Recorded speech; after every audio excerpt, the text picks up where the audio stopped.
నమస్తే, నేను మీ జర్నలిస్ట్ రవిచంద్ర.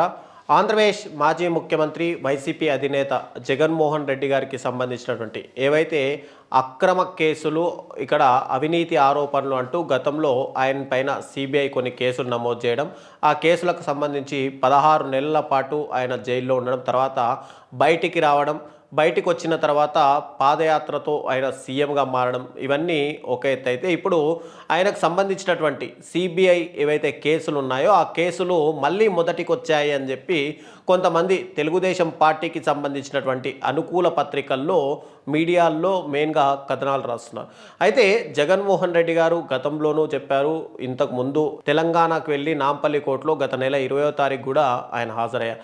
అదే సందర్భంలో కూడా ఆయన చెప్పారు, నాకు న్యాయస్థానాల మీద నమ్మకం ఉంది, న్యాయస్థానాల్లో ఖచ్చితంగా న్యాయం జరుగుతుందనే నమ్మకంతో నేను ఈ కేసులని ఇమ్మీడియట్గా ఎప్పుడు హాజరు కమ్మన్నా అప్పుడు డైరెక్ట్గా హాజరు కమ్మన్నప్పుడు డైరెక్ట్గా హాజరయ్యాను, పరోక్షంగా హాజరు కమ్మన్నప్పుడు టెలికాన్ఫరెన్స్ ద్వారా, వీడియో కాన్ఫరెన్స్ ద్వారా హాజరయ్యాను అని చెప్పి కూడా జగన్మోహన్ రెడ్డి గారు చెప్తూ వచ్చారు.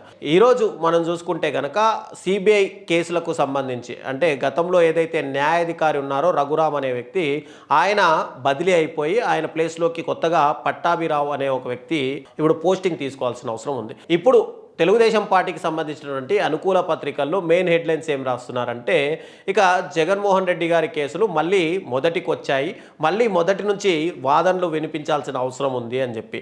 అయితే ఎవరైనా సరే ఏవైనా తమ పైన కేసులు నమోదైతే ఖచ్చితంగా వాళ్ళందరూ ఆలోచించేది ఏంటి, ఈ కేసులు అనేది త్వరితగతిన పూర్తి కావాలి, కడిగిన ముత్యంలా మేము బయటికి రావాలి, ప్రజల్లో ఏదైతే అపోహ ఉందో, అక్రమాస్తులు అని చెప్పి అపోహ ఏదైతే ఉందో దాన్ని పూర్తిగా తుడిచేయించుకోవాలి అని చెప్పి ఎవరైనా ప్రయత్నిస్తారు. దాంట్లో భాగంగానే జగన్మోహన్ రెడ్డి గారు కోట్లపైన నమ్మకంతో ఇన్ని రోజులు హాజరవుతొచ్చారు.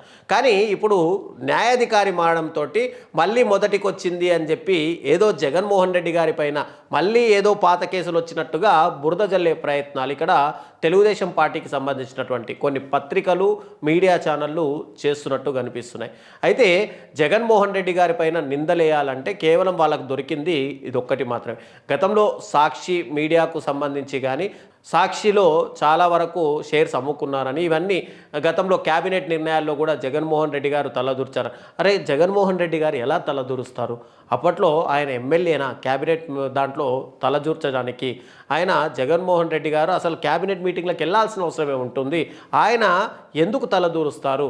ఇవన్నీ కూడా సామాన్య పబ్లిక్కి అర్థమవుతున్నాయి. కానీ ఇటు మీడియా ఛానళ్ళు మాత్రం జగన్మోహన్ రెడ్డి గారి పైన మళ్ళీ కేసులు కొత్తవిగా, అవే కేసులు మళ్ళీ పునర్విచారణ జరుగుతున్నాయి, ఆయన మళ్ళీ జైలుకి వెళ్తారు అని చెప్పి ఏవైతే లేనిపోని రాతలు రాస్తూ తమ టీఆర్పీ రేటింగ్లు పెంచుకోవడం కానీ, లేదంటే సర్క్యులేషన్ పెంచుకోవడానికి చాలా వరకు ప్రయత్నాలు జరుగుతున్నట్టుగా అయితే మనకు స్పష్టంగా కనిపిస్తున్నాయి. సో న్యాయాధికారి బదిలీ కావడం అనేది ఎక్కడైనా సర్వసాధారణం. అయితే విచారణ మొదటి నుంచి జరుగుతుందా, లేదంటే గత న్యాయాధికారి జరిపినటువంటి విచారణకు కంటిన్యూగా జరుగుతుందా అనేది అది కోర్టుల పరిధిలో ఉన్నటువంటి అంశాలు. కానీ ఇక్కడ వీళ్ళే ఒక స్టాండ్ తీసుకొని మళ్ళీ మొదటి నుంచి విచారణ జరుగుతుంది, మళ్ళీ మొదటికి వచ్చాయి జగన్మోహన్ రెడ్డి కేసులు అంటూ వీళ్ళే కొత్త కొత్త హెడ్లైన్స్ సృష్టించి ప్రజల్ని తప్పుదోవ పట్టించాల్సిన అవసరం లేదు. తప్పుదోవ పట్టించే విధంగా వీళ్ళు ప్రయత్నిస్తూనే ఉన్నారు. దీన్ని ఎవరు నమ్మడానికి కూడా అవసరం లేదు.